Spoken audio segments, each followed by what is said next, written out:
need to be corrected and keep working on trying to get them the ball and get them to play fast, and that's all we're trying to do. And Devon Gottschall has been a mainstay, I guess, at that defensive tackle position this season. Where has he improved, and what would you like to see from him moving forward? Well, I think he has a really unique ability to remember things that have happened in the past. You know, he can recall things and recall it in real time. So the more that he's seen over his career, the better he's gotten against those type of plays. You know, you just see such a variety. Every team you play is so unique compared to what you saw the week before most of the time.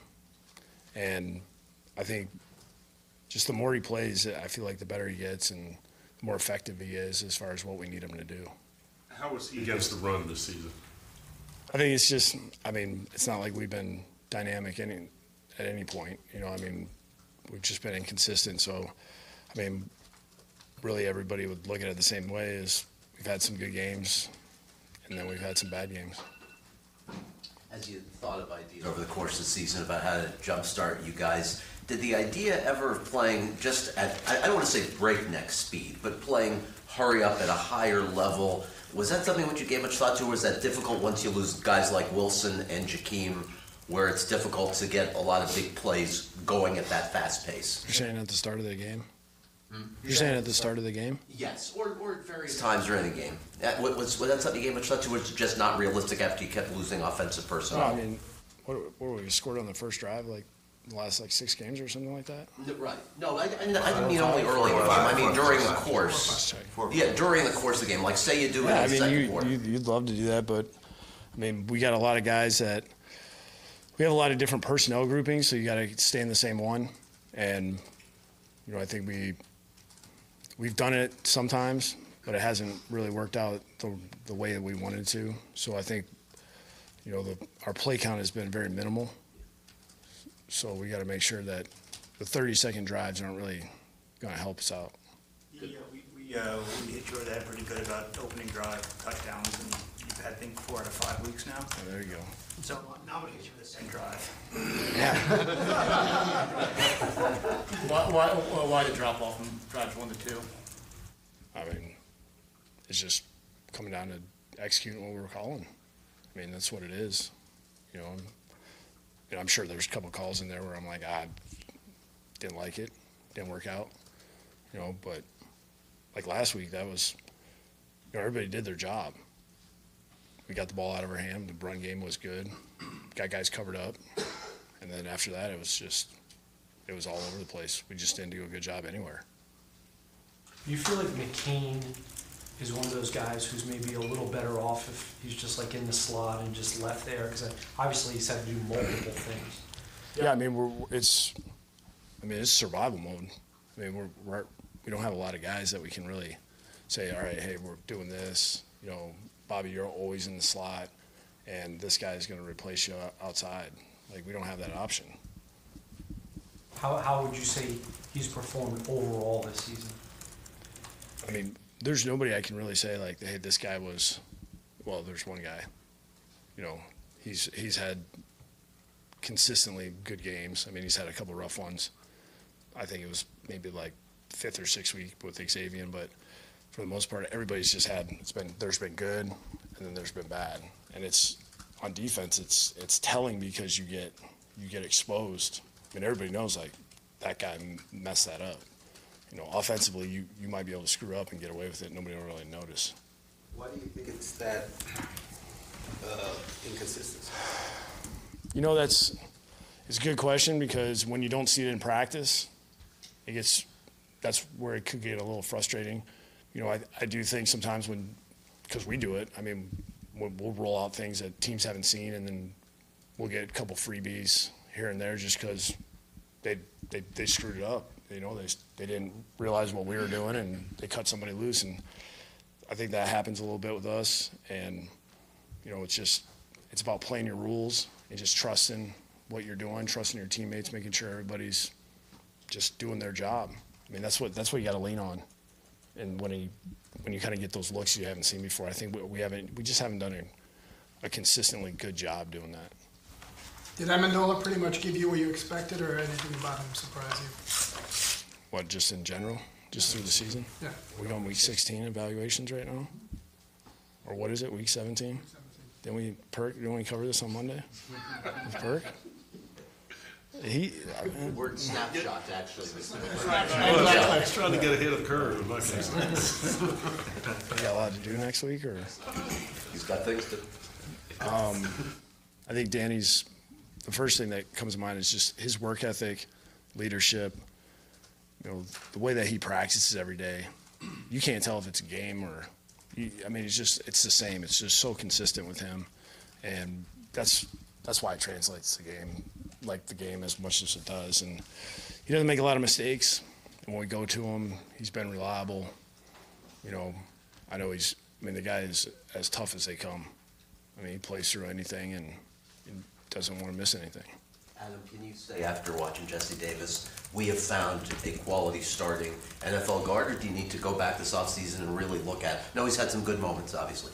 Yeah, you always want to go back to rewatch the season, really. That's why we try not to jump right in on the evaluations after the season, because it's like you almost want to walk away from it, because your thoughts are always those last couple games, and you can really get kind of caught up on those. And what we like to do is actually go back and go through it and start at the beginning of the year and see how they progressed, when things got tough, how did they react there, when we were doing some different things, how was that? So there's a lot that goes into that, and you have time. That's the one thing you do have when you're done playing. You have time between the end of the season until really basically when the combine starts. So that's a lot of time to get those evaluations really on point, and being able to go back through and saying, okay, who you either want to move on from, keep, like all those type of things. With Jesse, I believe Dell said last week he may be your second best lineman this season. Is something you agree with? He's played every snap for you guys. Yeah, it's hard to say, because the last game's fresh in your mind. I do think he's improved in some areas. I think he's done a better job using his hands. I think sometimes he falls back a little bit in that D-line mentality. He just tries to go for a street fight, which, we got a young player that's, basically was on our practice squad that is trying to get better every week. With Raekwon, he's on the verge of having an 100-tackle season. Do you view this as a successful second go-around in a rookie year? I think so. Once again, it'll be nice to be able to go back and watch everything. But I do know there's been some games where you notice him a lot. And then there was some games early in the season where you didn't really see him a lot, kind of disappeared. But I do think that was a little bit of having played, take that full year, and all of a sudden you're thrown in there and you're expected, all right, hey, be the leader of the defense, be the guy that has 10, 12 tackles a game, make some plays on the ball. I think that he got caught up in that a little bit, and then as the season's gone on, it looks like a different guy to me. How have you guys decided who works? Obviously, last week with Kiko out, it was different with the nickel package and him and his role in the nickel package. Is it team-based or packet-based? That's what it ends up being. It's how our matchups. So, if we think Bake's the best guy to go out there and we want him to cover, a tight end or a back, and we think he's the best guy for it, that's when you'll see Bake get out there. When we feel like it's a team that they're going to get in a 3 wide receiver package and try to pound the ball and run it, then you'll see the other 2 guys out there.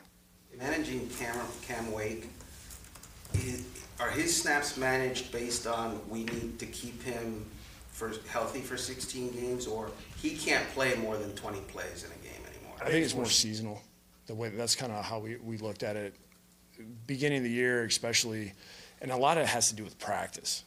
We really have to be smart in practice, so when he does get to the game, we don't feel as much of we got to keep him under this many snaps, because a lot of times he'll feel really good going into the game, and he just wants to roll, and we got to be smart. There's been a couple games where we've been stuck where I think there was one game we had 4 guys, because I think it was the game that Spence got ejected, and it's just like we had a couple other guys get hurt, and nobody could come off.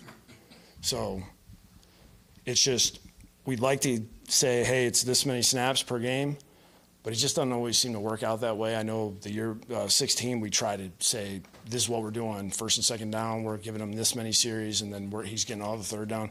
Next thing you know, he's got 16 snaps in the game, and that's not what you want. It's just a fine line. Chris has really got to stay on it and know where he is each game, and then just keep working through the season. So there's no, this is it. As far as like a number. You don't have to save him for anything. Yeah, I mean, once you get to these last 6 games, it's just where is he? How's his body feeling? And then if he's healthy, you just roll. You try to keep him on the field as much as possible because he's probably one of our best run defenders. He does the best job setting the edge. You know, he's obviously still does a great job as a pass rusher. I mean, you still see guys just struggle to even try to keep up with him, especially at home, getting off the ball. Matt Burke's obviously taken a lot of slings and arrows from us this year. How would you assess the job he's done? We're going full season evaluation again. Can we do this next week? Can we talk? How about one question on the Bills? We asked Josh Allen questions last week. No, you didn't. Indirectly, it was. We got a spy question. That was it. I got a question relating to the Bills. You talked about Devontae playing. You know, if he gets hurt, Yeah, I'm aware. I got you.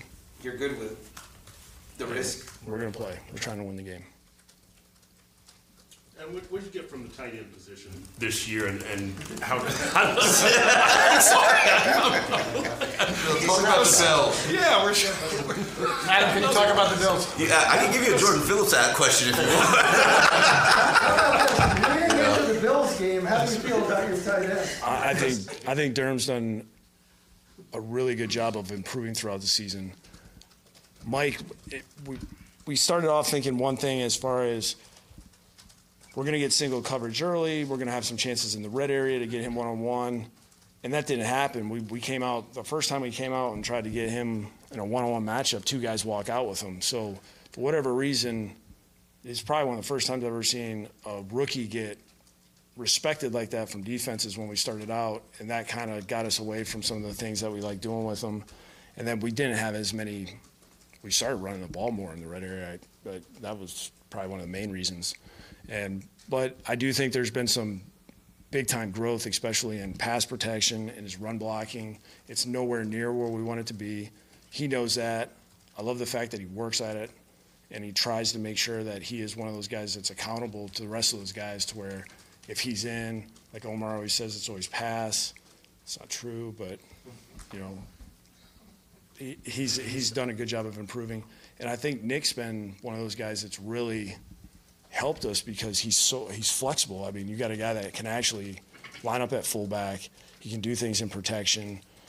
He is as tough as they come. His hands are unbelievable. I mean, you never see a ball on the ground when I probably just jinxed ourselves, but you know, like in practice, the ball never hits the ground, and he fights. I mean, he goes against some guys that are he's just the size and length and all those type of things. He doesn't have compared to that guy, and he finds a way to block him. So why not no more I formation? We've done it a little bit, not a lot. We just did it in the Wildcat, kind of offset maybe a little. I want to ask you about Ryan and the movement plays and the play action stuff. It's kind of not been part of the repertoire. Is that more ankle related or just game plans? Well, I mean, we've done some movement stuff. We haven't protected it very well. We've cut some guys free. I mean, it happened again last week. We didn't block those 2 safeties coming off the edge. That was one of those ones where right when we saw it, we knew what the defense was. And I think everybody on the sideline, okay, here we go. We're going to have Kenny wide open. And, I mean, we have 2 guys come free. It's just that one hurts us. We can't miss on those protections. Leading into the Minnesota game, we knew we had to be limited in what we were doing because we knew the ankle was going to be an issue. It was all week in practice. He felt way better last week, so we tried to get back to some of that stuff. There's only so many things you can do when you do, like the sprint out stuff. I mean, there's just not a lot of routes. Anything with the nakeds and stuff, teams are playing it, so they're playing it really well right now. The ends, either go up the field or kind of put middle ground in when he comes out of it. I mean, these guys are getting on him pretty quick. All right, thanks, guys. Thank you.